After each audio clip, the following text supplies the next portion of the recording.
Hi, this is James O'Keefe, captain of the Massachusetts Pirate Party, and I'm joined, as always, by Malt and Steve. How are your holidays? Fantastic. Not bad. Glad to hear. We have two topics we want to talk about today, but first, just so you all know, we've got a tech meeting. Our Democracy and Dog Food Committee, as we call them, are going to be meeting on Saturday, January. Wow, January. Oh my God. 2022 online at 11 a.m. on January 15th. And so we'll have a sign up form if you want to come and join us. If you want to help out, we're always looking for folks to help out with any number of tech projects we have. But we have more important things west of, in the western part of the state. Malt, you want to talk about what's going on in Worcester? Yeah. So I'm going to go ahead and preface this by saying that all of this information comes from Bill Shaner's Substack. Worcester sucks and I love it. It is absolutely worth subscribing to if you live anywhere within Massachusetts, mostly Central Mass focused, but the dude does a lot of excellent work. So, for those of you who are not familiar with what's been happening at St. Vincent Hospital, I will give you basically an overview. The Massachusetts Nursing Association has been fighting to get better nurse to patient ratios in hospitals. There was a push to get legislation passed a few elections ago, which sadly failed. Um, at the start, a few months into the pandemic, the nurses went on strike demanding safer conditions. At the top of the list, which was better patient to staff ratio, which you want at any time of the year, especially you want it the most in a pandemic. And of course, instead of doing the right thing, Tenant Healthcare, which owns St. Vincent's, um, decided to let the nurses go on strike. They hired 100 permanent replacement. Scabs. Yeah, scabs. Scabs. They hired 100 Judas goats, 100 scabs, which so now they're basically operating a split working environment in the hospital. You've got 100 non-union nurses, and you've got many more union nurses. Among these people hired was one individual, Cedric Richard Avola. Now, if you Google him, you're not going to find much. He has Facebook and Instagram, but he keeps a pretty tight lid on himself. He shows up in a lot of spin articles that Tenant Healthcare purchased and then inserted into local newspapers. He he stinks. I very much suspect that he was hired specifically by Tenant Healthcare to attack and decertify the union, because this nobody chump just happens to be represented by the National Right to Work Legal Defense Foundation. Now that name is a pack of fucking lies. Um, the so-called right to work is basically the right for someone to get the benefits of a union workshop without actually contributing to the success of the union. It's leech shit, moocher shit. And anyone who does not support their union, spineless coward. Just no respect for them. So the National Right to Work Foundation is a legal nonprofit that scours the country like vultures looking for legal cases that will allow them to weaken the power of unions. This isn't going to surprise anybody, but it's the legal director and vice president is a man named Raymond J. La Genuse Jr., and he sucks and he has a shitty mustache. His mustache does not project forward from his face as an expression of virility. You will notice that mine does it actually quite well, because I am strong and manly and virile, and I am not a shitty little goblin that attacks unions. He's also the vice chairman of the Labor and Employment Practice Group over at the Federal Society National Lawyers Division, which means that he's a lawyer. I am now reconsidering some of the terms I may have just used. Moving on. The That Federalist was the Society. Federalist Society? Yeah, they suck ass, but in a bad way. This motherfucker has spoken to the Supreme Court 4 times attacking unions, and now he's buddy like the personal legal representation of just some shit ass nobody who is biting the hand that feeds him. That's suspicious. There's no way that this is just a coincidence. It reeks to high hell. There is chicanery going on in the background. So sorry. Sorry, I had an additional detail. Oh, please. Cedric Richard Avola has lied to the press. He claimed that he was attempting to replace MNA with a different union, AFSCME, and the newspaper just printed that lie at face value. AFSCME had to issue a statement saying, we don't organize in workplaces that are already organized. And lol, no, we're not going to take over from MNA. So, this dude, he's a traitor to the working class. He is a rat. I don't think anyone should take anything he says at face value. And so Tenet, are they one of the firms that's owned by hedge funds or private equity? They're owned by Draculas. Well, that's most of Wall Street. So you got to be more specific.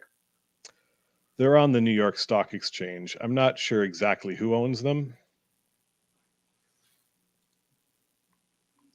But yeah, they're based in Texas. They own 65 hospitals and 450 healthcare facilities.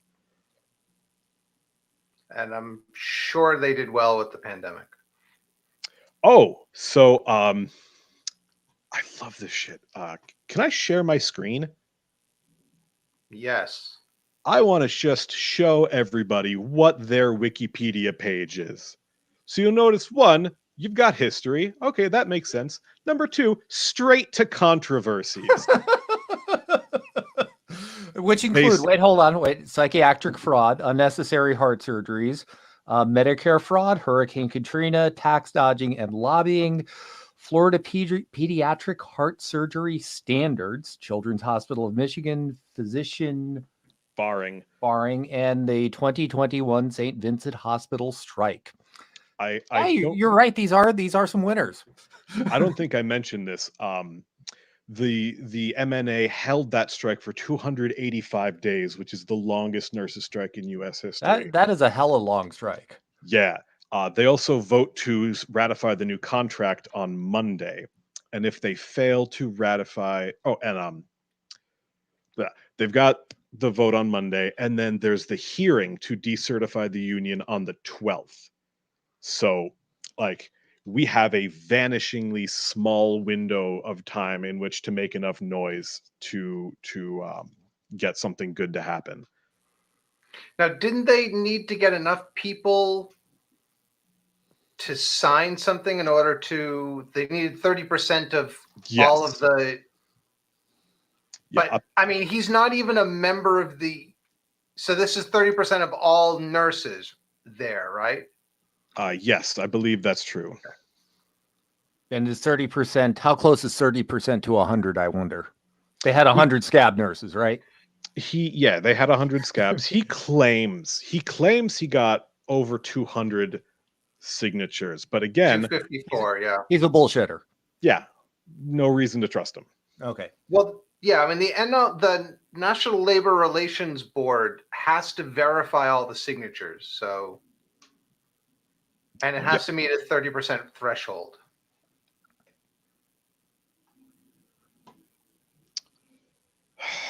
So is the hearing to review that, or do we know if the NLRB has approved this or not? I am not sure. I don't think it's been made clear just yet. Okay. Yeah, I mean, that's like they won a strike, and this is how you repay them is by decertifying them, you know. Okay, so they have to, the NLRB has to verify the signatures. If they are found to be legitimate, um, the MNA and the hospital can agree to hold an election to decertify the union, or it can go to a hearing. And that hearing is scheduled for January 12th. But I don't think they've been verified yet.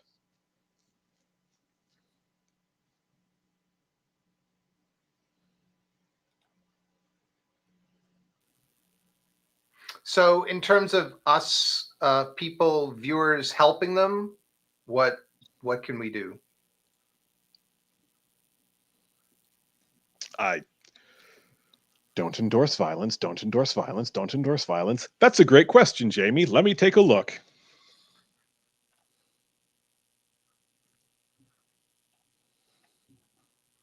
I mean, you can donate to the MNA, which is probably good.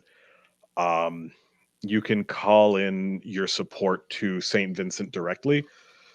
Leave a message with the folks at the front desk, and just talk about it. Like, tell people that the union is being sabotaged by management. This is not an organic expression of discontent among the workers. This is a salt lick. Term.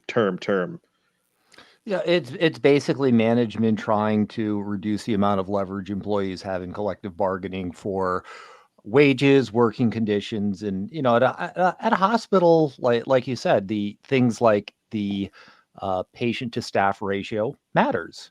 Mm-hmm. There's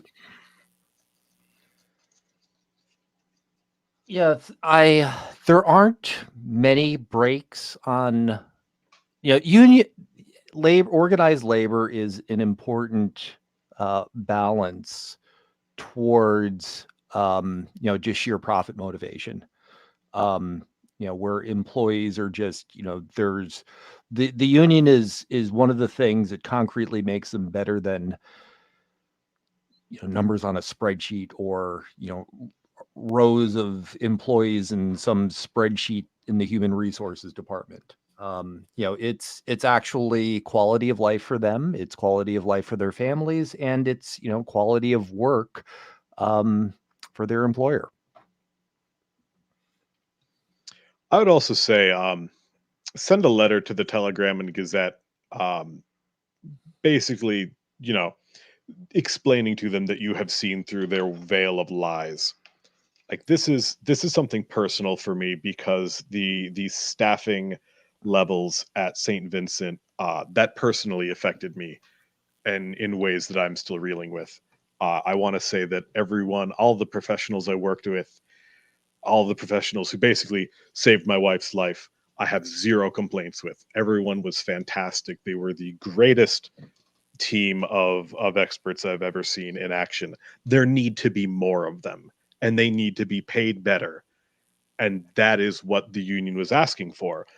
But yeah, I went in, my wife was having birth complications, and we had to wait actually quite a long time to see the doctor, to say who would be able to decide, um, do both of them get to live, or does only one of them get to live, because they were in the middle of having that exact same case unfold in a different room. So they had to make Wow. a life and death Wow. choice in one room, and then immediately come into another room and make that same choice again. And like, it takes an extremely special type of person to do that. And they deserve to be paid fairly, and they deserve to have safe working conditions when they make these extremely difficult life and death choices. Yeah, I mean, sorry. Go on. Nothing against nurses. I would argue that, I would make the argument that regardless of what kind of work you do, people deserve to have safe working conditions. Whether you are working in a warehouse, building roads, or serving serving coffee. Hospitals, I think it's are a bit of a special case because the importance of the work and the consequences of the work are so significant. It's like you said, there are in a hospital there are life or death situations on a regular basis, but to put it's sort of funny.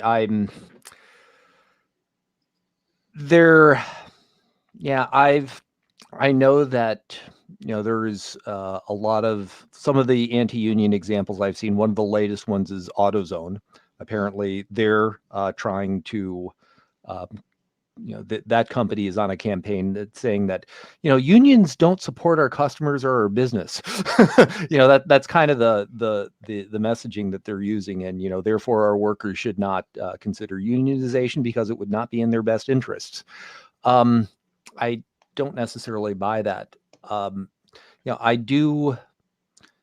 Once in a while there is a victory for for labor in the United States that kind of gives me hope. One Starbucks organizing. I mean, it's only one, but the fact that it was one is it's something. It's something. It's not much, but it's something.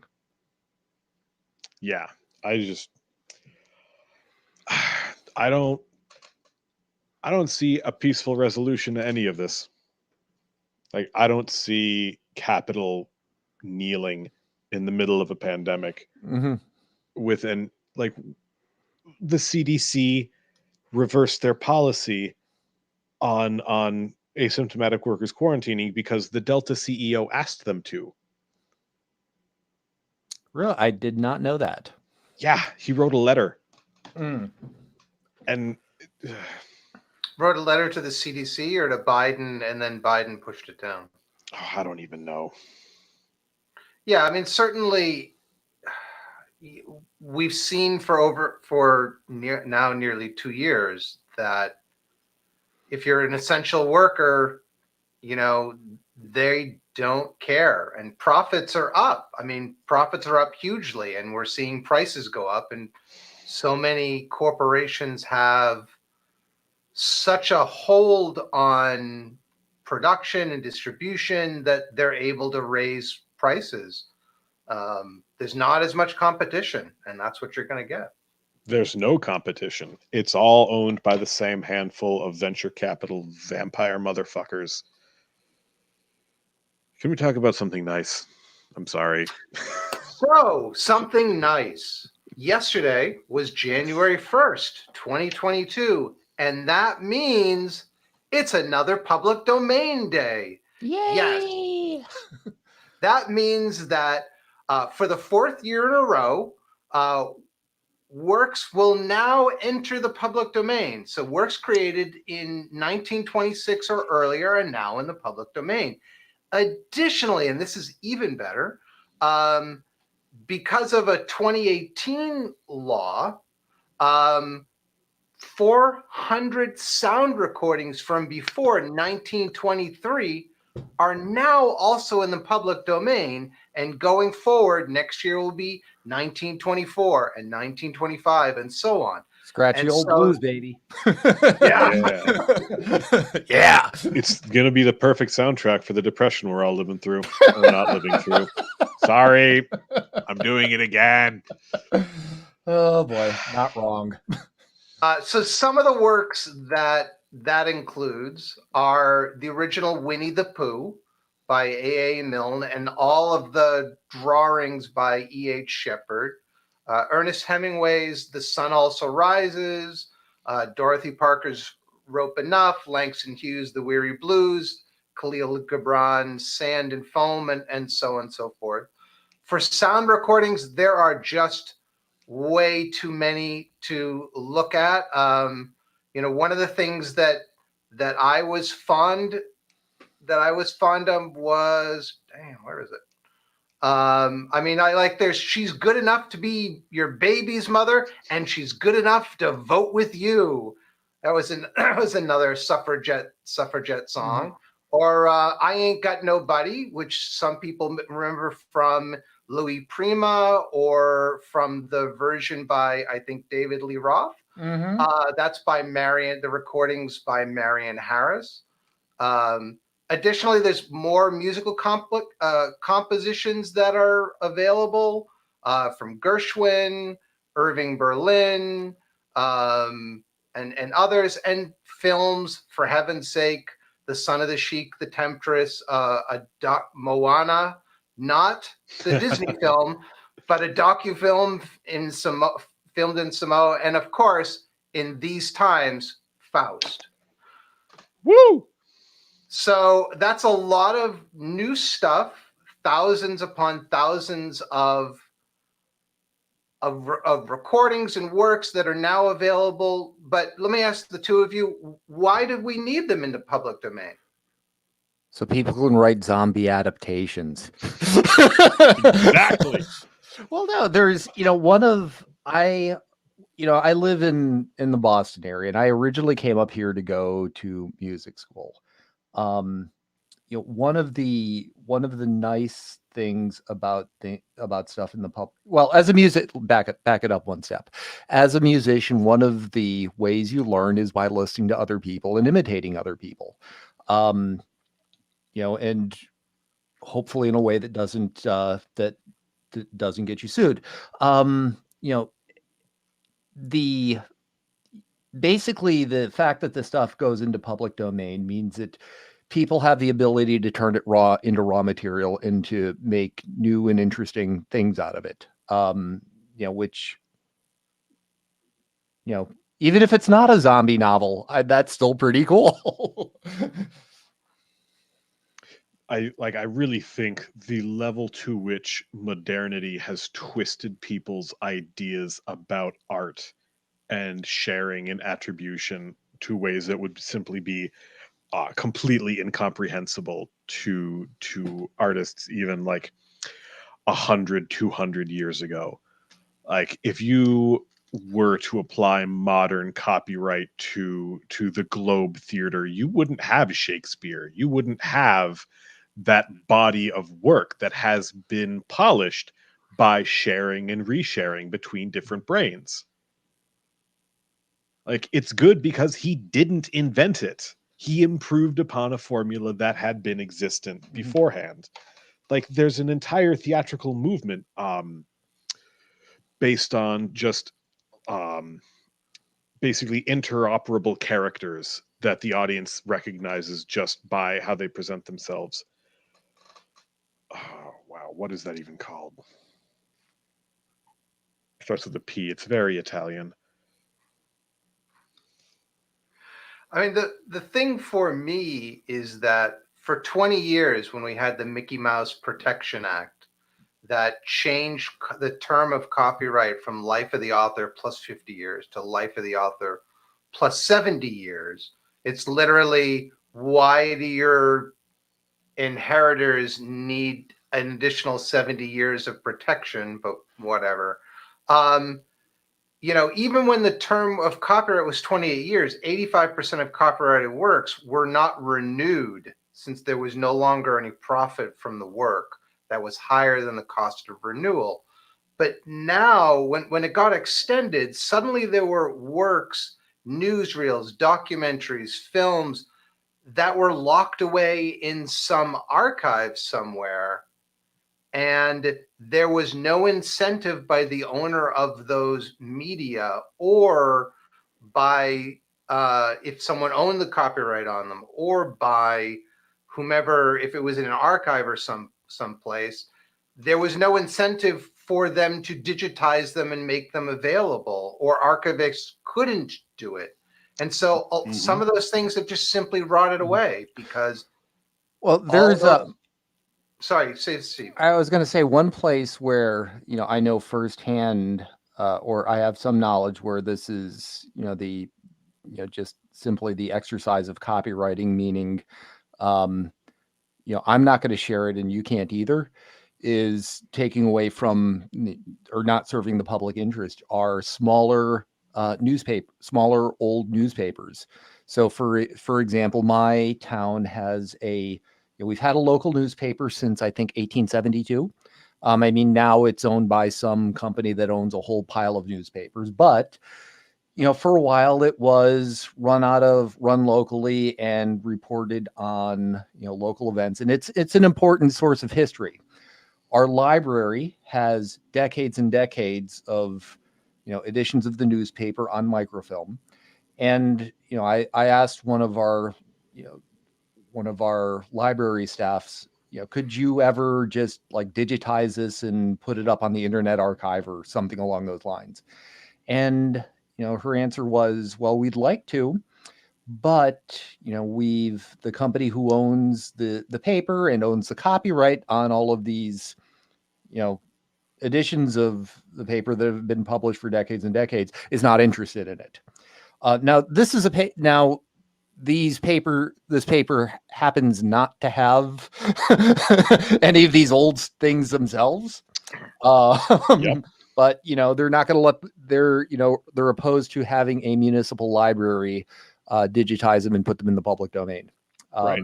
And that's a bummer, and not just for someone like me, particularly for someone like me who's a public records buff or a primary resource document buff, and is interested about some of the things that happened and things that people were saying 50, 60, 70 years ago and the way that influences policy today. But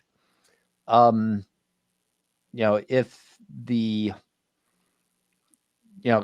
I understand the rationale for copyright, but I think there are definitely cases where, it works counter to the public interest. End of rant. What we have now, the 70-year gap basically just allows the company to destroy the originals in order to keep driving demand for new shit.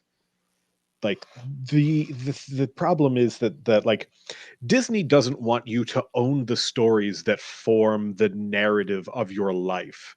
They want you to basically loan these to Lease them. to lease these ideas. Like if fucking Eureka's castle is a primary memory for you, you should be able to use that to make more art. But no, they deny you that right in order to basically maintain a void that they can sell by recreating the same shit over and over again. And like, we can't trust private companies to maintain archives because they keep burning down. And I don't think that's accidental. Well, part of it not accident, part of it accidental, but part of it is just the history of mergers and acquisitions. It's when you acquire a company, if you get the capital value of the assets, if you have the capital value, what do you necessarily need the assets? And I think that's sometimes the way these things end up going. Yep. Yeah, it's funny on that note. Bringing NFTs into this, Malt's favorite topic, is how there are still companies, but years ago there were companies that will be like, "Hey, pay us $10 and we'll let you claim to own a particular star or solar system or parcel on the moon or something like that." And I mean, ultimately, those things don't mean anything. But the point is, when eventually those companies expire, like once they're not getting the constant money coming in, eventually they're going to go out of business. So what happens to that claimed record? It's kind of like NFTs. When the NFT business goes out and the link from your NFT to the proof that you own something is just a 404 error on an HTTP browser, it's like Confederate it really money. doesn't mean anything. Yep.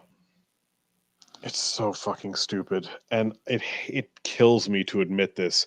I don't think they're leaving anytime soon. I think there's just too much financial interest at stake for companies to willingly pass up this much stupid money.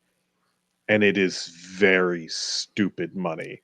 Well, I like to think of, there's that saying that a fool, there's a sucker born every minute.